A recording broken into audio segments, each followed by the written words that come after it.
First job ever, I was a bag boy at Kroger in Orchard Lake, Michigan. Local 481 out there. Great place. My mom's best friend was actually the manager.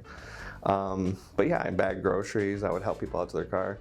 And it was there I actually really learned about people. It really just shifted me towards wanting to help.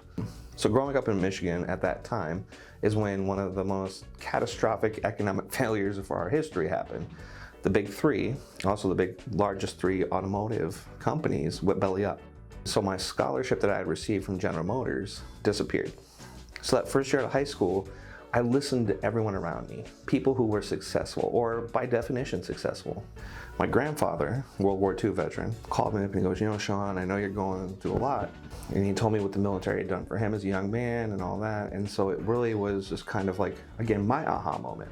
And like many veterans, I had this, idea in my mind, like, oh, I'm gonna get out, get like $100 grand a year, and life's gonna be sweet. And then I got out, and I was like, oh, this is nothing at all what I thought. And so I faced a lot of trials and tribulations, and homelessness, and things like that. To now, I'm the president and CEO of my own company. So at the end of the day, I was working graveyard shift, and then I was doing, some continuing education courses, not necessarily college, but continuing education.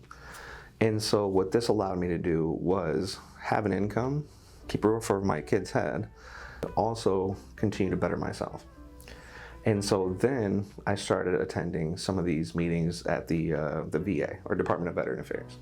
And there was people there, just amazing entrepreneurs, philanthropists, things like that, like individuals who were like me, a veteran, who were coming to the VA to get help with their issues, but could also help mentor other veterans. So that allowed me to start networking, meeting people.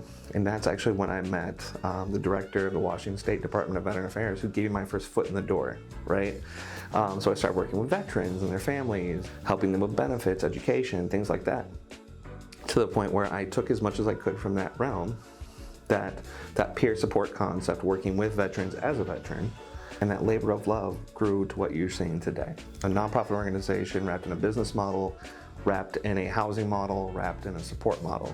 And that's why we are so embedded in this community, and how we've made ourselves work is that we knew that the state of Tacoma needed help. We knew Pierce County needed help. We knew the areas surrounding us. If I was facing those issues, I know I'm not the only one.